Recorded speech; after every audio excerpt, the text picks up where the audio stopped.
हरियाणा की मनोहर सरकार प्रदेश की नदियों के विकास के लिए कई अहम फैसले ले रही है ताकि प्रदेश में नदियों को लगातार प्रदूषण से मुक्ति मिल सके, साथ ही नदियों का पुनरुद्धार भी किया जा सके। दरअसल हरियाणा सरकार की ओर से नदियों के पुनरुद्धार करने के लिए आगामी दिसंबर तक एसटीपी को अपग्रेड भी किया जाएगा और क्षमता के साथ संचालित भी किया जाएगा। रिपोर्ट देखिए। हरियाणा के मुख्यमंत्री मनोहर लाल की दूरगामी सोच के चलते आज प्रदेश के नदी नालों का भी विशेष ध्यान रखा जा रहा है। मनोहर सरकार का उद्देश्य है कि प्रदेश में नदियों में बढ़ रहे प्रदूषण को कम किया जाए और उनका पुनरुद्धार भी किया जाए। इसी कड़ी में हरियाणा सरकार की ओर से प्रदूषण को कम करने और पुनरुद्धार करने के लिए आगामी दिसंबर 2022 तक 39 एसटीपी को अपग्रेड करते हुए पूरी क्षमता के साथ संचालित किया जाएगा। इसके अलावा सीवरेज के नालों की सफाई और प्रदूषण को कम करने के लिए केंद्र सरकार के नमामि गंगे योजना के तहत एक विस्तृत प्रोजेक्ट रिपोर्ट राज्य सरकार द्वारा बनाई जाएगी ताकि केंद्र सरकार से मिलने वाली राशि से सीवरेज के नालों की सफाई और प्रदूषण को कम किया जा सके। तो चलिए ग्राफिक्स के जरिए समझते हैं। हरियाणा सरकार नदियों में प्रदूषण को कम करने के लिए उठा रही नेक कदम। नदियों के पुनरुद्धार करने के लिए आगामी दिसंबर तक एसटीपी को किया जाएगा अपग्रेड। हरियाणा सरकार 39 एसटीपी को अपग्रेड करेगी।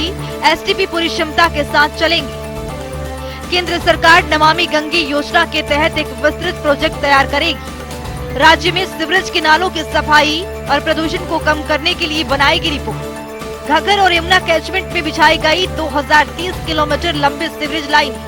केंद्र सरकार से मिलने वाली राशि से सीवरेज के नालों की सफाई होगी। सीवरेज की सफाई से प्रदूषण स्तर में कमी आएगी। यमुना कैचमेंट क्षेत्र में 19 एमएलडी क्षमता के लिए 3 सीटीपी होंगे स्थापित। 19 एमएलडी क्षमता और 3 सीटीपी को दिसंबर तक किया जाएगा संचालित। हरियाणा के मुख्य सचिव संजीव कौशल ने नदी कार्य योजना के संबंध में आयोजित समीक्षा बैठक की अध्यक्षता करते हुए दी। इस मौके पर मुख्य सचिव ने अधिकारियों को यह सुनिश्चित करने के निर्देश दिए कोई भी अनट्रीटेड अपशिष्ट नदियों और नालों में न बहाया जाए।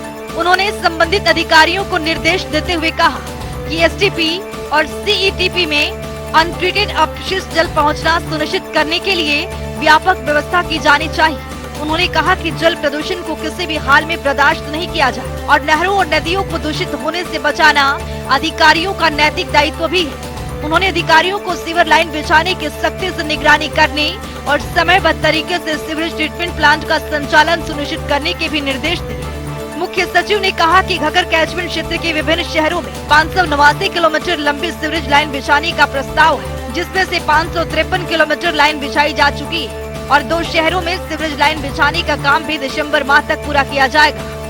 इसी तरह 1636 किलोमीटर में से यमुना कैचमेंट में 1477 किलोमीटर सीवरेज लाइन बिछाई जा चुकी है और शेष 3 शहरों में सीवरेज लाइन बिछाने का काम भी तेजी से किया जा रहा है।